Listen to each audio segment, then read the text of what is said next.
मैं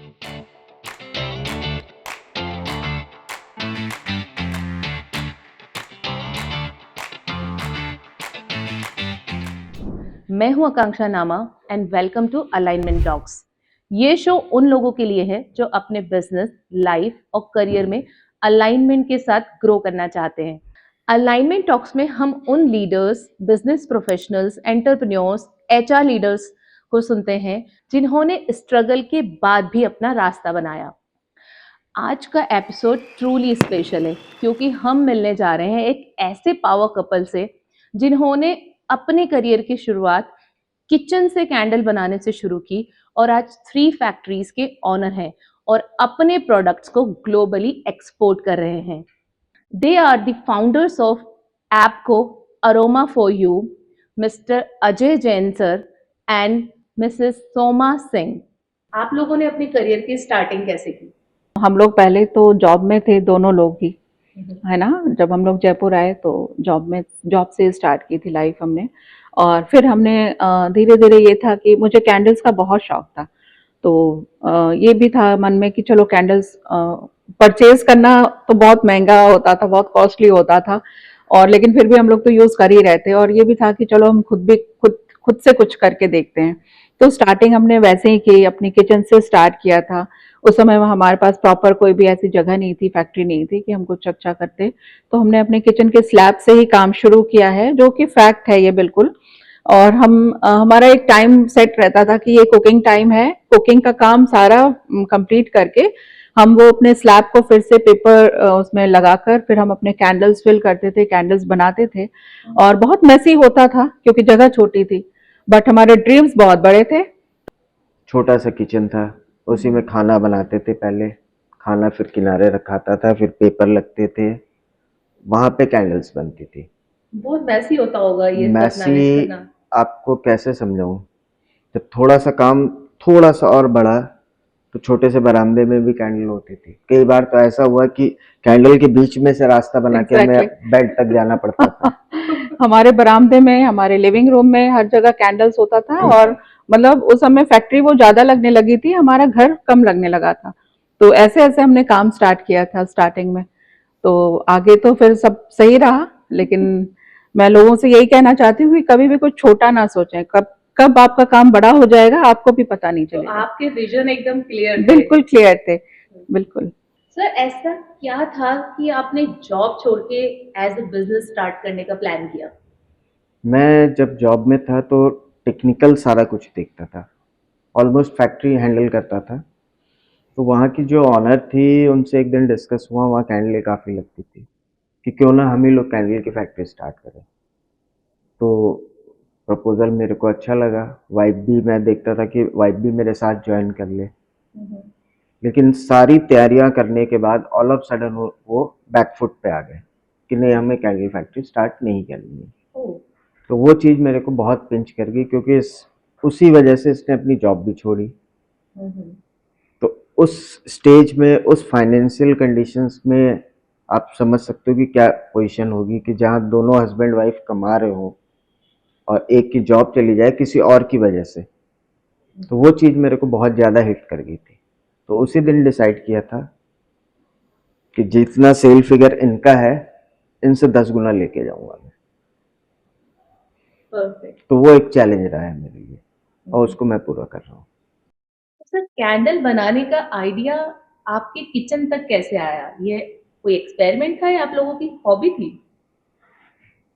कैंडल बनाने की हॉबी तो थी, कैंडल जलाने की हॉबी थी, बनाने की हॉबी नहीं थी। तो वो जलाते जलाते एक दिन सोचा कि चलो कुछ ट्राई करते हैं। कुछ जगह पढ़ा, उस समय यूट्यूब वगैरह होते नहीं थे। कुछ किताबें पढ़ी, कुछ समझा, फिर एक दो ट्रायल लिए। फिर उसी समय ऊपर वाले की दया से एक ऑर्डर आया छोटा सा, तो हमने उसी ट्रायल में उस ऑर्डर को कंप्लीट किया। तो वैसे ये जर्नी स्टार्ट हो गई। तो आपकी फर्स्ट जो कैंडल बनी थी वो कैसी थी? वो मत पूछो। अच्छा। वो पता नहीं कहीं धब्बे आ गए, कहीं से बैंड हो गई। पहले हमने सिंपल वो जो 2 रुपए 5 रुपए वाली कैंडल बनती थी ना, वो बनाने की कोशिश की, वो भी नहीं बनी। फिर काफी ट्रायल के बाद जाके सेटल हुआ। वो फर्स्ट ऑर्डर आपका कैसा था? वो हमें एक इवेंट के लिए ग्लासेस फिल करने थे छोटे छोटे, ओह। तो वो हमने किया था। तो फिर आपने इसे एक्सपेंड करने का कैसे सोचा? जब ऑर्डर बढ़ने लगे धीरे धीरे तो घर में जगह कम पड़ने लगी, घर छोटा होने लगा। एग्जैक्टली। फिर एक दो लेबर भी थी, तो घर में बिटिया भी है, वाइफ भी है, वो उसी गैस पे खाना भी बन रहा है, उसी पे काम हो रहा है। तो फिर हमने एक छोटी सी जगह लेके इसको अलग किया। तो मैम आपने कभी सर को रोका नहीं कि आप मेरे किचन में सब क्या कर रहे हो? नहीं, मैं खुद इन्वॉल्व थी ना। अच्छा। मैं तो खुद साथ में कैंडल्स भी बना रही हूँ, हाँ। तो इसमें तो कोई मुझे कभी कोई परेशानी नहीं हुई। सर ने बताया आप दोनों जॉब में थे, हाँ। तो आप भी जॉब में थे, हाँ आप बिल्कुल। फिर आपने सर को एज अ बिजनेस में ज्वाइन किया। हाँ बिल्कुल ज्वाइन किया। ओके। तो आप दोनों बिजनेस में हैं, आपने सर को ज्वाइन किया, फिर आप दोनों ने ये सब रोल्स और रिस्पॉन्सिबिलिटीज कैसे डिवाइड किए? ये बेसिकली स्टार्टिंग से ही मैन्युफैक्चरिंग यूनिट्स इनके अंडर में था, और मेरे हिस्से में जो आया वो आया अकाउंट्स। फाइनेंस डिपार्टमेंट में स्टार्टिंग फेज से मैं देख रही हूँ, और लेकिन सिखाया सब कुछ इन्होंने ही है। मैं तो बस एक सिंपल मतलब एक स्कूल जॉब में थी, और मतलब अच्छा ही था जॉब मेरा, बट टीचर की जॉब अलग होती है। बिजनेस में आने के बाद पार्ट जो था हमारा वो अलग हो गया, तो सीखा मैंने धीरे धीरे सब कुछ। आपको कभी ऐसा लगा कि आपकी वाइफ को आप बिजनेस के अंदर लेकर आ रहे हैं और ये डिस्टर्बिंग हो जाएगा फैमिली के लिए? नहीं, ऐसा कभी लगा नहीं, क्योंकि मेरी कुछ वीकनेस है और उसको ओवरकम करने के लिए मेरे को कोई सपोर्ट चाहिए होता है हमेशा। अकाउंट संभालना, पेमेंट देखना, या प्रॉपर किसी से बात करना, कमिट करना, उसमें मैं हाँ में हाँ, तो वहाँ गड़बड़ होती है मेरे साथ। ओह। तो इसलिए वो फ्रंट एंड हमेशा वही संभालती है। तो हमें डिस्टर्ब कभी नहीं हुआ, कभी नहीं लगा कि आपस में डिस्प्यूट्स होंगे। होते हैं, ऐसा नहीं कि कभी नहीं हुए आज तक, हमेशा होते हैं, हर हफ्ते 10 दिन में एक आध बार हो जाते हैं। वो जरूरी है तड़का लगाना। बिल्कुल। लेकिन वो पार्ट वो संभाल लेती है, तो मैं फ्री हैंड होके फिर अपने एक्सपेरिमेंट्स, कैंडल में क्या और करना है, कैसे करना है, वो मैं कर पाता ऐसे कोई इंटरेस्टिंग फाइट आपकी कभी हुई हो जो बिजनेस लेसन में कन्वर्ट हो गई हो? हूँ। हम दोनों की फाइट हाँ। ऐसा तो कभी नहीं हुई ऐसी फाइट। पेमेंट्स ये संभालती है, किसी का पेमेंट लेट होता है तो मेरे को बोलती है, फिर मैं बोलता हाँ ठीक है आ जाएगा, देख लेंगे। तो उस समय थोड़ी सी तू मैं होती है। होती है। ये ब्लाइंडली फेट करते हैं। हाँ। मैं प्रोफेशनल लेवल पे सोचती हूँ, तो वो जरूरी भी है, लेकिन ये भी अपनी जगह ठीक है, क्योंकि बिजनेस फेथ पे ही चल रहा है, और मुझे लगता है मैं भी अपनी जगह ठीक हूँ। फेथ और प्रोफेशनलिज्म का कॉम्बिनेशन है आप दोनों की अंडरस्टैंडिंग। हाँ जी। सर जब आपने बिजनेस को शुरू किया तब आपका सबसे बड़ा स्ट्रगल क्या था? फाइनेंशियल, पर्सनल या इमोशनल? और पहला स्ट्रगल जो होता है नॉर्मली लोगों के साथ, वो होता है फाइनेंशियल। दूसरा होता है ऑर्डर्स कहाँ से आएंगे। इसमें मैं आपको और आपके ऑडियंस को भी ये बताना चाहूँगा कि मेरे जो मेंटोर रहे हैं, मैं पहले जब जॉब में था तो उन्होंने, मेरे जो बॉस थे, उन्होंने मेरे को एक बहुत बड़ी बात बोली थी कि तू बेटा मेहनत करता जा। तो सीनियर से क्या होता है, कभी सीनियर और जूनियर जो होते हैं ना, तो वो चाय पीते रहते थे, काम सारा मैं करता था। तो उन्होंने मेरे को एक बहुत बड़ी बात बोली, तू बेटा काम करता जा, 10 साल बाद देखना तू कहाँ होता है और वो कहाँ होता। और बाय लक पहला ऑर्डर भी उन्हीं का ही था। Oh wow. उन्होंने ही समझ लो एक तरह से स्टार्ट कराया था मेरा बिजनेस। वो अभी शायद मिल्टन में है या कहीं और है, मिस्टर दीपक पावा। Oh great. तो उन्होंने स्टार्ट कराया था मेरा बिजनेस। तो फाइनेंशियल आपको ऐसे स्ट्रगल? उनका सपोर्ट मिला। तो लेसन ये चीज़ ये देती है कि आप अपने सीनियर से बना के चलो, डेडिकेटली मेहनत करो, तो आपके सीनियर पता नहीं आपको कहाँ से कहाँ ले जाए। तो उनका बहुत बड़ा रोल है मेरे इस बिजनेस में। तो पहला ऑर्डर भी उन्हीं का था। उस समय हम लोग फाइनेंशियली उतने स्टेबल भी नहीं थे, उन्होंने फाइनेंशियल सपोर्ट भी किया। और पहला ऑर्डर कैंडल्स के अलावा जो मेजर ऑर्डर जिसको कहते हैं, वो हमने किया था कारफोर का, जो कि अभी बंद हो चुकी है इंडिया में, लेकिन पहला ऑर्डर हमने उनका किया था बड़ा। तो सर कभी कोई आपको ऐसा मोमेंट आया हो कि वो बहुत टफ रहा हो आप लोगों के लिए? देखो मैन्युफैक्चरिंग लाइन में वो भी बेसिकली केमिकल जहाँ यूज़ होते हो, वहाँ हमेशा रोज कुछ ना कुछ स्ट्रगल होती है। आज इस लॉट का केमिकल है, क्या रिएक्ट करेगा आपको नहीं पता, कल के केमिकल में क्या रिएक्शन होंगे ये नहीं पता। आप पीछे नहीं जाता हूँ, मैं कल का ही इंसिडेंस बता देता हूँ कि हमारे एक एक्सपोर्ट की शिपमेंट जानी है और कुछ बाउल्स हैं उनको फिल करना है। उसमें एक छोटा सा केमिकल लड़कों ने नहीं डाला, गलती से रह गया, तो उसमें वो प्रॉब्लम खड़ी हो गई, तो वो अब दोबारा रिफिल होंगे। तो उस समय लगता है कि यार कितनी मेहनत कर रहे हैं, 3-3 दिन रातों को जग के ट्रायल कर रहे हैं और एक छोटी सी मिस्टेक की वजह से, तो उस समय लगता है कि यार अब बहुत हो गया, अब रिटायर हो जाओ। तो ऐसे सीन हर महीने, 2 महीने, 3 महीने में आते रहते हैं। तो सर ऐसा क्या है वो आपको वापस डेडिकेटेडली मोटिवेट रखता है आगे बढ़ने के लिए? अब उस समय क्लाइंट की शक्ल याद आती है कि इसके साथ अब क्या होगा, और प्लस अपनी इमेज जो अपन ने बनाई है, गुडविल बनाई है कि जो वो फेथ कर रहे हैं उसका क्या होगा। तो रात को सोते हैं, फिर सुबह उठ के वापस लग जाते हैं उसी डेडिकेशन के साथ कि अब ये करना है हर हाल में। आपके बिजनेस में सर ऐसा टर्निंग पॉइंट आपको कब लगा जब आपको लगा कि ये बिजनेस और ऊपर जाएगा? हमने बेसिकली जब कैंडल घर से स्टार्ट करी थी, छोटे छोटे इवेंट के मतलब 1000 रुपये के, 1500 रुपये के, 2000 के ऑर्डर आते थे। तो जैसा मैंने बताया, मिस्टर दीपक पावा कारफोर में थे, मैं उनसे मिलने गया, मेरे सीनियर थे, वो एक नॉर्मल मीटिंग थी कि सीनियर है मिलने जा रहे हैं, तो उन्होंने डिस्कस किया कि क्या है, क्या कर रहा है। उनका जॉब भी कर रहा हूँ, उसके साथ ये भी कर रहा हूँ थोड़ा बहुत। तो फिर उन्होंने कहा कि नहीं ऐसे करो, वहाँ से वो हाइक मिली। ये क्या था सर? ऐसे नहीं ऐसे करो। एक्सप्लेन। मतलब कुछ प्रोडक्ट्स होते हैं कि जैसे अब हम सिंपली कर रहे हैं, एक लेमैन की तरह कैंडल भरी, उसको पड़ोस में बेच दिया, किसी इवेंट वाले को दे दिया या किसी पार्टी वाले को दे दिया। तो उन्होंने कहा कि इसको ऑर्गेनाइज करो थोड़ा और थोड़े बड़े लेवल पे आओ। तो बूस्टअप उन्होंने दिया, मेहनत हमारी थी। जब आपने डिसाइड किया कि घर से फैक्ट्री तक जाना है, तब सबसे बड़ा चैलेंज क्या था? उस टाइम पे मेरी डॉटर छोटी थी और वो स्कूल में थी और मेरे ख्याल से थर्ड फोर्थ में ही रही होगी। उस समय वो चेंज जो हमारे लाइफ में चेंजेस आए थे ना, उस समय वो चीज मैनेज करना थोड़ा सा मुश्किल हो रहा था, क्योंकि वो बिल्कुल ग्रोइंग चाइल्ड थी और उसके पढ़ाई का, उसको एक्चुअली मैंने एकदम बचपन से किंडरगार्टन से लेकर मैं पढ़ा ही रही थी, खुद ही पढ़ाती थी, वो कभी भी कहीं बाहर नहीं गई। तो वो चेंजेस आए और फिर लेकिन तब तक तो उसको खुद से पढ़ने की भी आदत हो गई थी। बस यही उस समय ये था हमारे लिए कि हम उसको टाइम नहीं दे पा रहे थे प्रॉपर। तो सबसे बड़ा इमोशनली आप उसको कह सकते हो कि उस समय हम लोग थोड़े से परेशान हो गए थे, लेकिन फिर वही था कि एक तरफ फैक्ट्री संभालनी थी, एक तरफ बेटी संभालनी थी, तो दोनों को हम दोनों ने मिलकर इवन दोनों ने मिलकर बहुत अच्छे से संभाला, उस टाइम को भी निकाला। और आज देखा जाए तो डॉटर मेरी बॉम्बे में पढ़ाई कर ली है, मीठी बाई से पढ़ाई करके अब वो पुणे में बहुत अच्छे कंपनी में जॉब में है।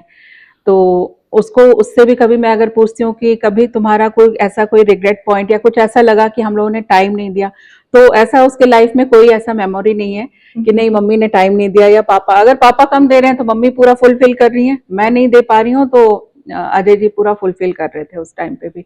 तो टाइम मैनेज हो गया, मैं ये नहीं कहूंगी कि बहुत अच्छा हो गया, मैनेजेबल था, वो मैनेज हो गया था। तो आपने फैमिली, किड्स और बिजनेस सब तीनों अच्छे से मैनेज किया। हाँ।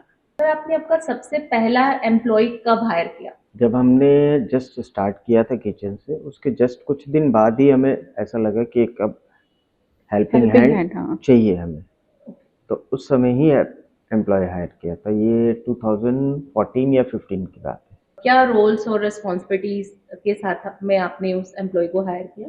उस समय जो सिचुएशंस थी, उस समय किसी का रोल डिस्क्राइब करना या रेस्पॉन्सिबिलिटी देना, सारी रिस्पॉन्सिबिलिटीज एक तो तरह से देखी गई परफेक्ट होती नहीं है उस समय। करेक्ट। जब आप स्टार्टिंग फेज में होते हो ना, तो आपके जितने एम्प्लॉय हैं, स्टार्टिंग के जो 2-3 एम्प्लॉय हैं, वो ऐसे होते हैं कि घर में भी हेल्प करा रहे हैं, फैक्ट्री में भी हेल्प कर रहे हैं, क्योंकि हम खुद एम्प्लॉय थे उस समय। एग्जैक्टली। तो हम दूसरे को डिफाइन कर ही नहीं सकते। हाँ। क्योंकि उनके साथ मैं भी लगता था, ये भी लगती थी। तो एक एम्प्लॉय दूसरे एम्प्लॉय को डिफाइन नहीं कर सकता था, बस फर्क ये था कि हम उसको सैलरी दे रहे। हाँ, करेक्ट। और वो जो भी थे वो अभी तक हमारे साथ जुड़े हुए हैं, अभी भी हमारी फैक्ट्री को संभालते हैं साथ में काम कर रहे हैं। Very nice. आज जब आप अपनी फैक्ट्रीज को देखते हैं तो आपको कैसा लगता है? अभी छोटी है, अभी और बड़ी करनी है। Very nice. I will ma'am, clap for आप- दिस कि रियली अजय जी यही सोचते हैं कि अभी हम बहुत थोड़ा काम कर रहे हैं, बहुत आगे जाना है। Very तो nice. आई रियली अप्रिशिएट ये। और मैं भी, मेरी भी थॉट सेम है कि अभी कुछ भी नहीं कर रहे हैं, अभी बहुत करना है। बिजनेस को शुरू करने का सही समय क्या होता है? ये तो शायद अभी तक किसी ने डिफाइन नहीं किया होगा कि सही समय क्या होता है। आपका जो वक्त चल रहा है, उस वक्त को आप कैसे ग्रैब करते हो, ये आपके ऊपर डिपेंड है। छोटी छोटी अपॉर्चुनिटीज मिलती है आपको। जैसे मैंने बताया कि हमने एक ट्रायल किया था, किसी को सैंपल दिया, पास हो गया। जैसे अपने सीनियर्स के साथ बात डिस्कस किया, उन्होंने किया, तो उस चीज़ को हमने उस समय ग्रैब किया।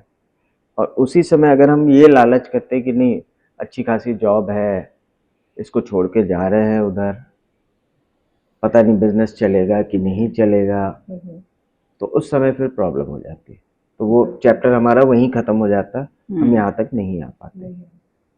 तो ये बोलना बहुत मुश्किल है कि सही टाइम क्या है, आप सही किक कहाँ मार रहे हो, ये आपको देखना है। अपॉर्चुनिटीज आप कैसे हैंडल कर रहे हो और उसको कैसे अपने लाइफ में उसको ले रहे हो और कैसे आगे जा रहे हो, ये बहुत जरूरी है। एकदम सही कहा Ajay Jain. Thank you. Perfect. क्योंकि आप अकाउंट्स हैंडल करते हैं, तो कपल्स के लिए एक फाइनेंशियल एडवाइस आप प्लीज दीजिए। कपल्स के लिए तो मैं यही कहूंगी कि अगर दोनों लोग बहुत सीरियस नहीं है फाइनेंस के लिए, तो एटलीस्ट एक कोई जरूर होना चाहिए, ताकि फाइनेंशियल जो मैटर होता है वो इजीली हैंडल होता रहे। और दूसरा बंदा जो नहीं समझ पा रहा है, इस चीज को नहीं हैंडल कर रहा है, वो उस पे फेथ करे। जैसे कि अजय जी मेरे ऊपर ब्लाइंड फेथ करते हैं, तो उससे क्या कभी कोई दिक्कत नहीं आएगी, और क्या वो थॉरोली वो काम आगे चलता रहेगा अच्छे से।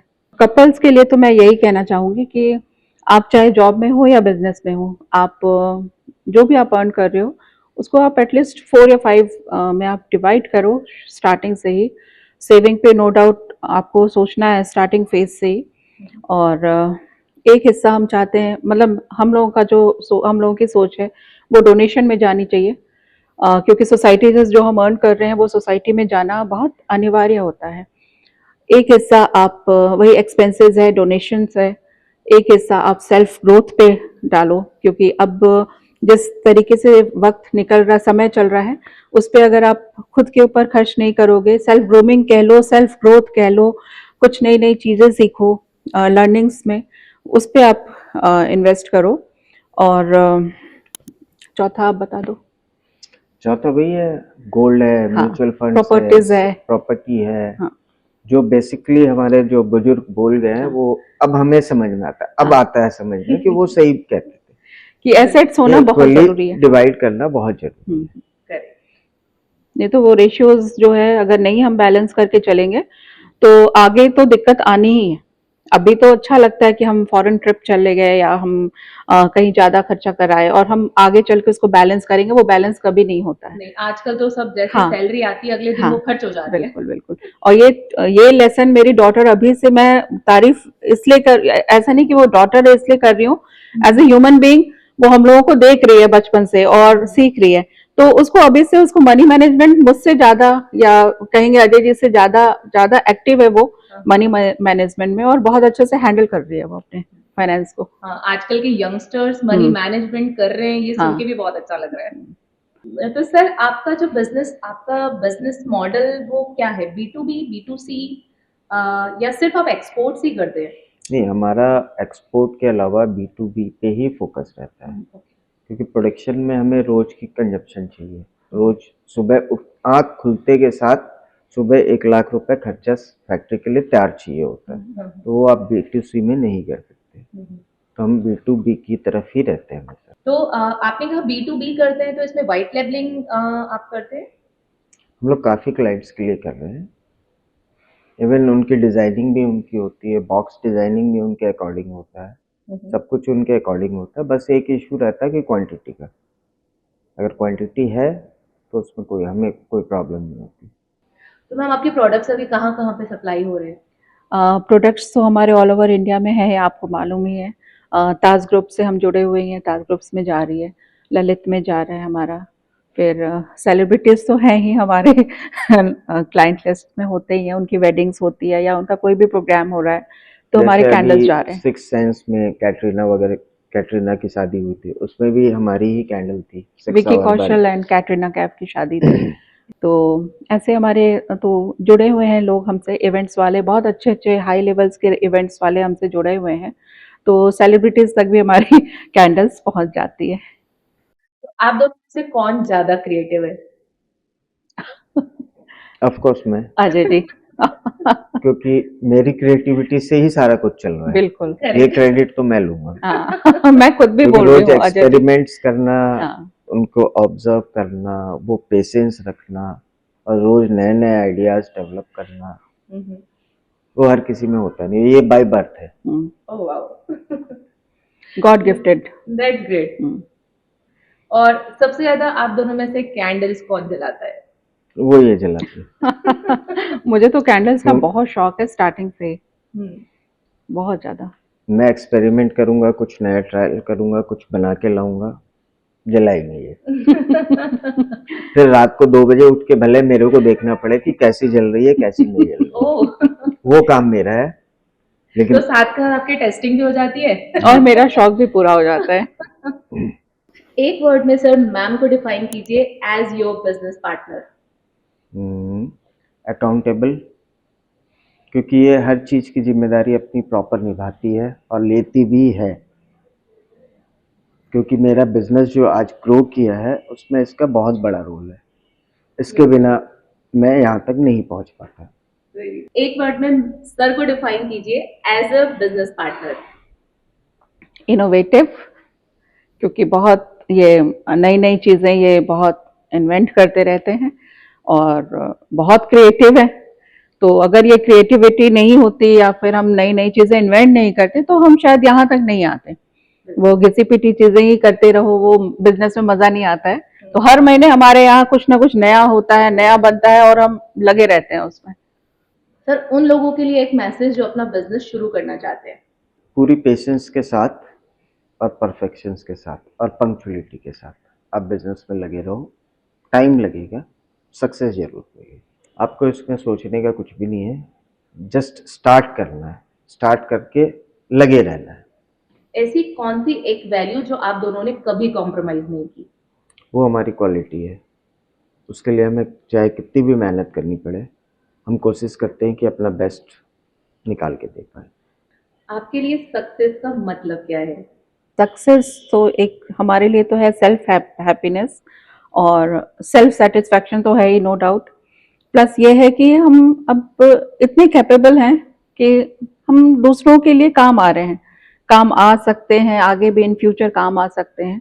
तो ये चीज़ बहुत हमें रिलैक्स करता है कि चलो ठीक है, अब हमारे अंडर में भी बहुत लोग हैं, काम कर रहे हैं और जिनको भी जब भी जहाँ भी जैसे ज़रूरत होती है हम पहुँचने की कोशिश करते हैं, चाहे वो हम फाइनेंशियली बोल लो, इमोशनली बोल लो, जैसे भी हम उनको हेल्प कर पा रहे हैं। तो ये हमारे लिए सेल्फ सेटिस्फैक्शन की ही बात है एक्चुअली, सक्सेस तो। फ्यूचर में एप्को के लिए आपने क्या सोचा है? एप्को के लिए हमने बहुत सारे टारगेट बना रखे हैं, लेकिन वो स्टेप वाइज चल रहे हैं। जैसे कि अभी हमारी फैक्ट्री अभी हमारे हिसाब से छोटी है, जो सपना देखा उसके हिसाब से आधी है, तो इसको डबल करना है, ग्लोबली अप्रोच करनी है, प्लस अलग अलग प्रोडक्ट्स में अपने आप को इंट्रोड्यूस करना है। क्योंकि अभी तक हम लोग केवल candle, aroma oil, aroma gift sets और रेजिन में है, तो इन्हीं के फर्दर डेवलपमेंट और चाहिए। ऐसी और इंस्पिरेशनल स्टोरीज के लिए फॉलो कीजिए अलाइनमेंट टॉक्स को। मिलते हैं अगली स्टोरी में, तब तक के लिए stay aligned and keep growing.